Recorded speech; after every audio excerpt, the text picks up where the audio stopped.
Hola, yo soy José Carlos y a continuación les voy a presentar el tema de la fisiología gastrointestinal correspondiente a la asignatura de fisiología sistémica.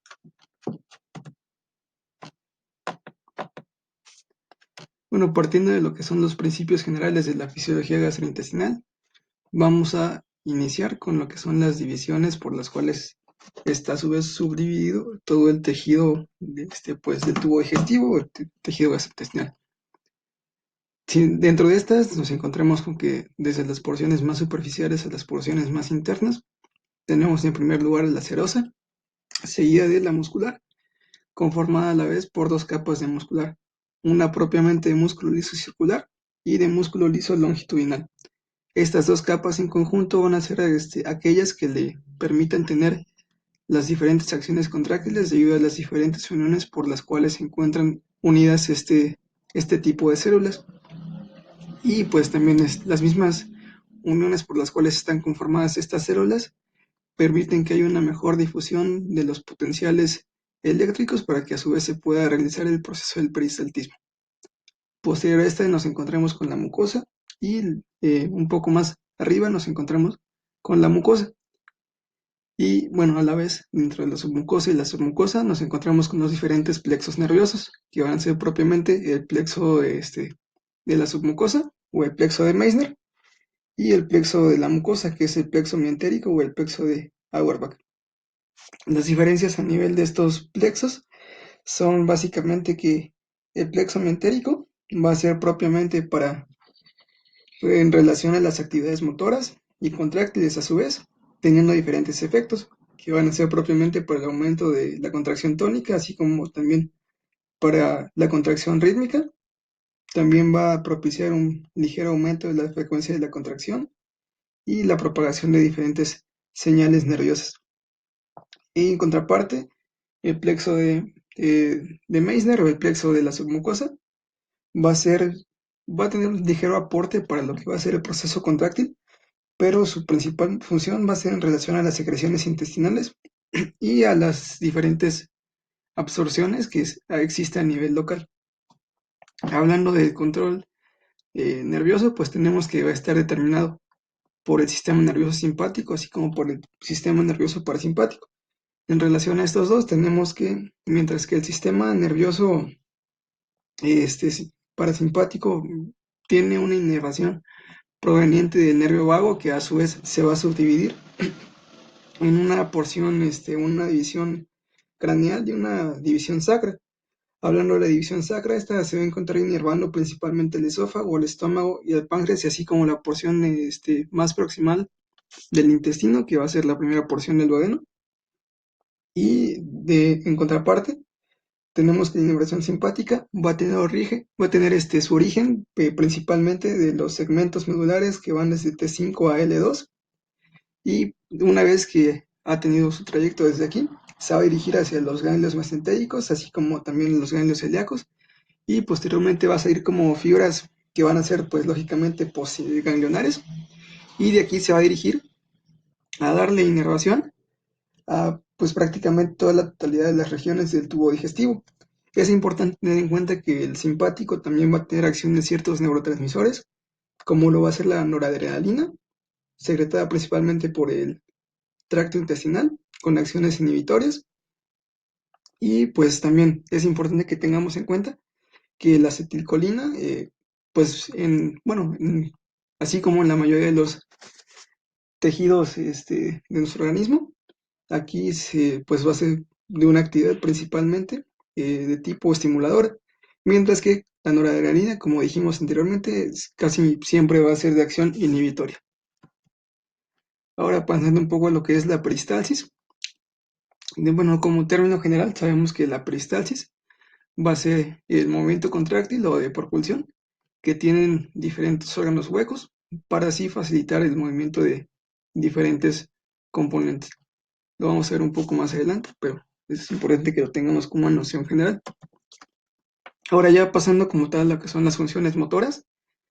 tenemos que, pues bueno, lógicamente antes de que pasemos a las diferentes fases que conforman ya como tal todo el proceso de la digestión y la absorción de nutrientes, Pues antes de esto tiene que haber un paso inicial que va a ser pues lógicamente el ingreso de los alimentos y aquí pues tiene acción lo que va a ser la masticación. La masticación es un proceso importante debido a que permite que la saliva y conforme con ella sus diferentes enzimas tengan acción sobre los alimentos. Una vez que ha habido esa acción sobre los alimentos, se nos menciona que pues la acción de la masticación va a propiciar que pues existe una acción enzimática a lo largo de toda la superficie de los alimentos, ya que pues estas enzimas tienen una acción solamente a nivel superficial y al masticar los alimentos esto permite que la acción se mezcle y todo la superficie del alimento quede revestida por enzimas. Posterior a esto, pues tendría que venir la fase faríngea, que es importante recordar que pues la faringe va a tener tanto una función respiratoria como una función digestiva, y en este caso la que va a ser de nuestro interés, pues tiene que ser la función de tipo digestivo. Aquí lo que tiene que ocurrir es que debe haber un momento, un tipo de movimiento anteroposterior que permite el cierre de la laringe y pues a la vez va a propiciar la contracción de la faringe. Esto pues para que el bolo alimenticio pueda pasar posteriormente a nivel esofágico.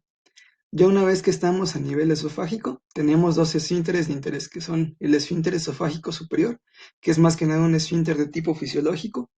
y a la vez vamos a tener el esfínter esofágico inferior. Aquí la acción de mayor importancia va a ser la del esfínter esofágico inferior, ya que este además de no ser solamente un esfínter anatómico, sino que también tiene una función muy importante en relación a que no existe un reflujo gastroesofágico, debido a que la presión que se ejerce a nivel del esfínter esofágico inferior impide que haya un flujo de sustancias de manera retrógrada para que esto no nos provoque patologías como lo puede ser pues las mismas ulceraciones que nos ocasionan el reflujo gastroesofágico. Es principalmente esto y pues a la vez también tiene una función constrictora para que una vez que pase el bolo alimenticio y se abra por su porción superior, después pueda pasar hacia pues propiamente hacia la boca del estómago y posteriormente ya realizar las funciones motoras a nivel estomacal. Hablando de estas funciones a nivel estomacal, tenemos que en el estómago también se va a realizar un tipo de peristaltismo, pero antes de esto es importante componer que el estómago va a realizar tres funciones principales, que van a ser propiamente por el almacenamiento de los alimentos, también para la mezcla de los alimentos, y a su vez va a realizar el vaciamiento gástrico. En función del almacenamiento, pues simplemente una vez que ingresa el bolo alimenticio, ingresa al estómago, en las primeras porciones del estómago se va a encontrar almacenado como pequeños círculos que son formados por este mismo bolo, y conforme se vayan dando ingestas siguientes de alimentos, de estos pequeños círculos que les comentaba, se van a ir dirigiendo hacia las porciones más caudales del estómago para que pues sean después estas llevadas hacia lo que va a ser el proceso de la mezcla. Una vez que estamos ya en el proceso de mezcla, pues es aquel en el que ya este alimento se va a procesar y se va a juntar con las sustancias químicas que existen en el estómago, específicamente ácido clorhídrico y diferentes enzimas que ya comentaremos un poco más adelante. Pero bueno, se mezcla y posteriormente pues tiene que ser enviado hacia el duodeno, pero esta acción pues va a estar controlada por lo que va a ser el esfínter pilórico. El esfínter pilórico tiene una acción muy importante en relación a la mezcla, ya que este va a permitir que se dé el esfínter pilórico, pues lo que va a hacer es que va a permitir que se dé un mecanismo de retropulsión. Este mecanismo de retropulsión es muy importante debido a que impide que exista un paso indiscriminado de sustancias o del propio quimo hacia el duodeno, y como podemos ver en la imagen, solamente una pequeña porción del quimo es la que logra pasar a nivel duodenal debido a este mecanismo de que pues el esfínter pilórico ayuda a realizar, y pues también facilita que exista una mejor mezcla de los alimentos. Y en relación al vaciamiento gástrico, tenemos que este vaciamiento va a estar dado por diferentes mecanismos pues también de peristalsis, que en su primera fase va a ser por ondas lentas, que pues posteriormente en las diferentes porciones van a ir aumentando a tal modo que ya en las porciones más inferiores vamos a tener anillos contráctiles, y estos anillos contráctiles son los que nos van a dar movimientos peristálticos más fuertes, y de tal modo que pues conforme vaya viendo un trayecto más descendente, las contracciones rítmicas a nivel estomacal y el movimiento peristáltico cada vez va a ser más continuo y más fuerte. Por lo que también cuando existe una distensión del estómago, esto va a propiciar a que el alimento, pues al haber la distensión, no tanto el volumen de los alimentos, sino que el nivel de distensión en el estómago también estimula que exista una mayor producción de contractibilidad. Y bueno, antes de pasar al intestino, es importante mencionar las acciones inhibitorias que tiene el duodeno a nivel de las funciones motoras. Las funciones inhibitorias del duodeno van a ser principalmente cuando exista un grado de distensión duodenal, así como que cuando exista también un proceso de irritación. Y también el quimo juega un papel importante en relación a la inhibición, debido a que va a haber una inhibición cuando exista una presencia de un quimo ácido o también un quimo osmótico. Y ahora pasando ya como tal a lo que es las funciones del intestino, tenemos que a nivel intestinal también existe una peristalsis, y pues va a ser básicamente propiciada por los diferentes movimientos y las diferentes formas que va adoptando este intestino, que se va segmentando a lo largo de todo su trayecto. En relación a esto mismo, tenemos que aproximadamente en un minuto es el tiempo en el que existen todas estas contracciones a nivel del duodeno, y van adoptando diferentes formas. Mientras se produce esta fase, pues ya que se ha producido una contracción, ya ha cambiado de forma cierto segmento del intestino, ya en las siguientes posiciones, en los siguientes movimientos, ya no va a haber contracción en una parte que ya se ha movido. Y pues bueno, estas contracciones van a ser rítmicas, teniendo una media de 12 contracciones por minuto, es una frecuencia de 12 por minuto. Estas son sus porciones más ascendentes, y mientras vaya teniendo un trayecto más descendente, van a ir disminuyendo poco a poco, de tal modo que vamos a tener de 8 a 9 contracciones, ya que estemos en las porciones más descendentes del intestino delgado, que pues esto correspondería como tal a lo que es el ilio terminal. Y también, pues esto está determinado por el grado de distensión a nivel intestinal. Principalmente también va a tener acciones de diferentes enzimas, como lo van a ser la colecistocinina, la insulina, la motilina y la serotonina, así como también acciones inhibitorias que van a ser propiamente por la secretina y el glucagón. Y una vez que ya se hayan producido todos estos mecanismos, pues es importante que mencionemos que el tiempo que pasa desde que el quimo ha llegado desde la fase del intestino delgado, desde que transcurre desde el duodeno hacia que llega a la válvula ileocecal, va a tener un trayecto de recorrido de entre 3 y 5 horas. Y eso vendría siendo el equivalente a 1 centímetro por minuto. Y bueno, antes de pasar a las secreciones,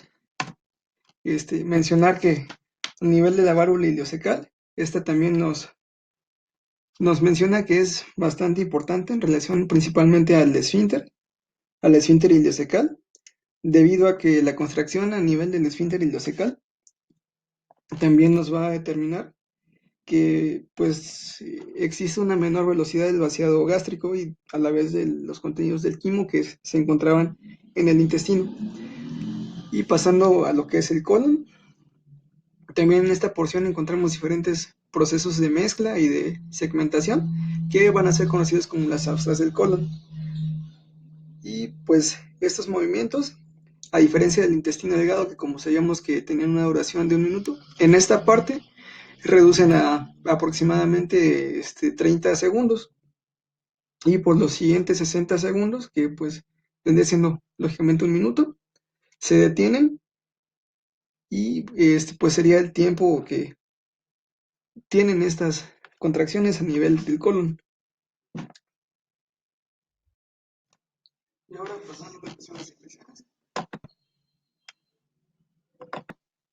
Y pues bueno, una vez que ya se han realizado los movimientos de propulsión en el intestino y también a la vez los diferentes procesos de absorción que vamos a mencionar un poco más adelante, ya pasaríamos como tal a lo que es la función de almacenamiento de las heces, que a la vez también va a estar regulada por dos esfínteres muy importantes, que van a ser el esfínter anal interno y el esfínter anal externo. El esfínter anal externo es el que va a estar controlado por la acción del nervio pudendo, por lo que a la vez este también va a ser de un control voluntario o pues simplemente por un control de tipo subconsciente. Ahora vamos a pasar a lo que son las secreciones.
Ahora pasando a las secreciones gástricas, tenemos que las secreciones gástricas van a estar determinadas principalmente por tanto las glándulas gástricas o las glándulas oxínticas y por las glándulas pilóricas. Las glándulas gástricas pues van a encontrarse en lo que va a ser el cuerpo y el fondo y se encargan de la secreción de ácido clorhídrico, pepsinógeno, moco y de factor intrínseco. Mientras que las glándulas pilóricas se encuentran a nivel antral y son secretoras de gastrina y de somatostatina. Estas corresponden solamente al 20%, mientras que las glándulas gástricas corresponden al 80% del total de las glándulas. A su vez, dentro de las diferentes células que se encuentran conformando todo este tejido, tenemos a las células parietales, las células principales, las células mucosas y las células parecidas a las células enterocromafines o células enteroendógenas. Pues bueno, en relación a lo que comentaba anteriormente, las secreciones que son principalmente de ácido clorhídrico y de factor intrínseco, es importante mencionar las acciones del factor intrínseco, ya que pues este se encarga del transporte de la vitamina D12 y pues también de su transporte hacia la sangre y su absorción en el ileón, de tal modo que un déficit de factor intrínseco nos va a determinar una disminución de la vitamina D12 y como resultado también va a haber una deficiencia de la maduración eritrocitaria, a la vez que nos va a dar una asociación patológica que va a ser la anemia perniciosa. Y también comentando un poco sobre las células pilóricas, tenemos que estas van a principalmente encontrarse conformadas por las células G, que son secretoras de la gastrina. Recordar que la gastrina es secretada también por las de la gastrina, que como vimos es secretada por las células G. Esta es importante debido a que también, además de permitir la maduración epitelial, favorece a la producción del ácido clorhídrico. Y a la vez también tenemos células mucosas o células del cuello, que estas pues se dividen en estas que vimos a continuación, tanto en superficiales, que son productoras de moco básico, moco viscoso, también secreta y favorece la producción del bicarbonato, y en el caso de las del cuello, que pues estas van a ser principalmente para la producción de un moco fluido, que también favorece al pepsinógeno. Ahora, hablando de la regulación de la secreción gástrica, pues tenemos que esta se va a dar en tres fases principales, que van a ser una fase cefálica, una fase gástrica y una fase intestinal. En relación a la fase cefálica, esta es cuando existe una estimulación antes de que llegue la entrada de los alimentos, que va a ser estimulada principalmente por tanto como lo va a ser la visión, el olor, el tacto o por el gusto. Después va a venir un estímulo hacia el sistema nervioso central, se va a dirigir hacia el nervio vago. Este también por medio de la acetilcolina se va a dirigir hacia las células oxínticas con la subsecuente producción del ácido clorhídrico. Esto va a corresponder al 30% de la secreción. Mientras que la fase gástrica es debido a la entrada ya como tal del alimento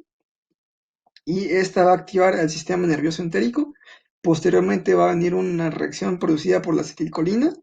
que se dirige hacia las células oxínticas con la también siguiente producción del ácido clorhídrico. Esta también va a seguir hacia lo que son las células G para producir la secreción de la gastrina, que también, como vimos anteriormente, favorece la formación del ácido clorhídrico y la secreción de este mismo, y corresponde al 60% de la secreción. Y ya por último tendríamos lo que es la fase intestinal, que es resultado de los alimentos que no fueron completamente digeridos o que fueron mal digeridos a nivel duodenal. Y en esta intervienen ya como tal las células G, pero estas son las células G duodenales que es importante que tengamos en cuenta que no son las mismas que las células G gástricas. También va a haber una estimulación sobre las células oxínticas con la subsecuente producción del ácido clorhídrico, que esto corresponde al 10% del total de la secreción. Esto, pues, principalmente hablando de la secreción gástrica. Y pues como inhibidores de esta secreción tenemos el péptido inhibidor gástrico, el péptido intestinal vasoactivo, así como la colecistocinina. Ahora, hablando de la secreción pancreática, tenemos que, pues bueno, tenemos un páncreas tanto exógeno como un páncreas endógeno, pero en este caso el que nos interesa es el páncreas endógeno, el exógeno, perdón, que va a tener secreciones producidas tanto por los acinos pancreáticos como por las células ductales. En relación a las células ductales, estas van a ser secretoras principalmente de bicarbonato y en menor grado de agua, así como los acinos. También, a su vez, van a estar conformados por diferentes gránulos que van a ser gránulos de zimógeno, que pues también tienen acción en relación a la producción de proteasas, amilasas y lipasas para la degradación de pues los mismos componentes de estas mismas, que pues bueno, lógicamente las proteasas para la degradación de proteínas, las amilasas para la degradación de los carbohidratos y las lipasas para la propia degradación de los lípidos. Hablando de esto mismo, tenemos que las proteasas principales van a ser el tripsinógeno, el quimiotripsinógeno y la también procarboxilpolipeptidasa. Hablando de esto mismo, tenemos que la tripsina va a ser muy importante debido a que esta puede desencadenar también a que se activen las demás enzimas. Esto lógicamente a nivel intestinal por las secreciones pancreáticas que son vertidas hacia el duodeno. Hablando de la tripsina, pues es importante mencionar que también existen inhibidores de la tripsina que se activan cuando la tripsina se encuentra en localizaciones que no son propias para su función, de tal modo que se inhibe al tripsinógeno para que éste no se transforme posteriormente en la tripsina.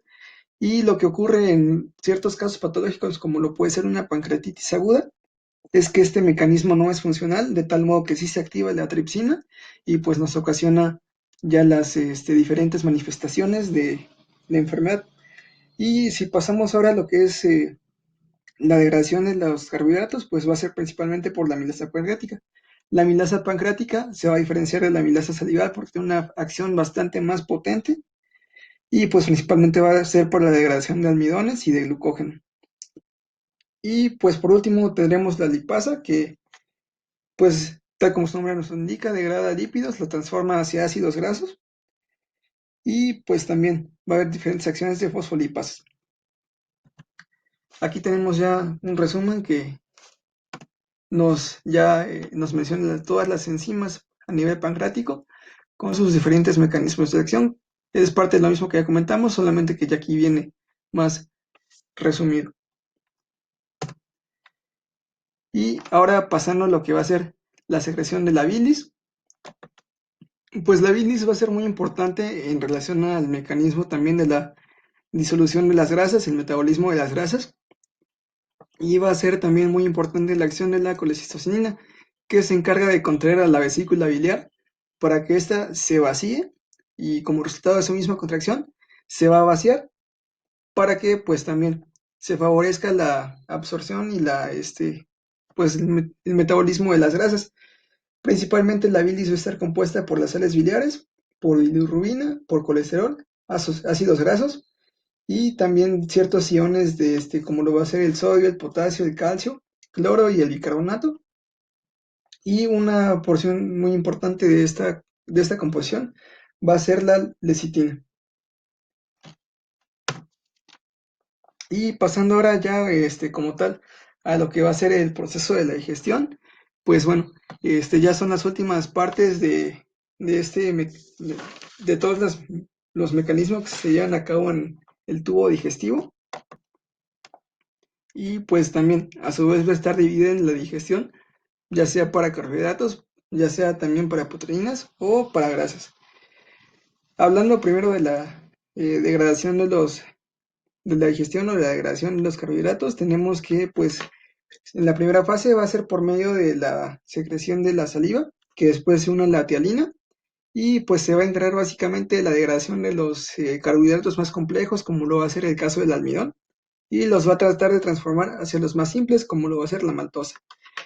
Esta fase va a tener inicio principalmente, bueno, posteriormente de que ha tenido acción a nivel bucal, y es transportada por el esófago y llega hacia el fondo y el cuerpo gástrico. Esto va a ser aproximadamente en 1 hora antes de que exista una acción de las secreciones gástricas. Y una vez que se ha producido la acción de las secreciones gástricas, va a haber una pérdida de la acción de las amilasas salivales por el medio del pH en el que se encuentran sometidos. Y posterior a esto ya viene la fase intestinal, en la cual la amilasa pancreática ya entra en acción. Algo importante mencionar es que la amilasa pancreática también, además de degradar estos componentes, a nivel del intestino delgado, van a haber otras enzimas, como lo van a ser la lactasa, la sacarasa, la maltasa,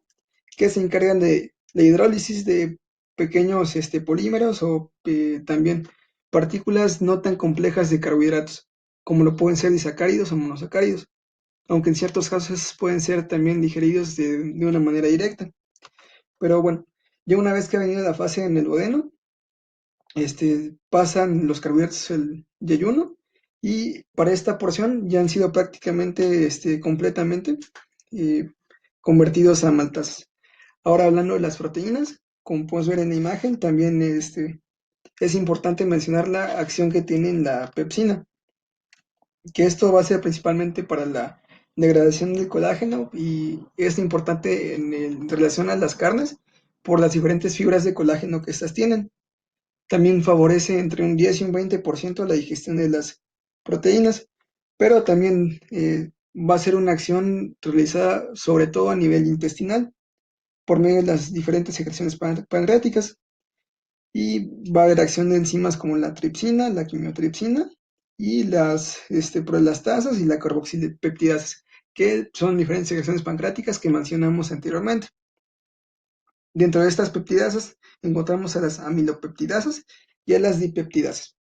que nos ayudan a todo el metabolismo de las proteínas.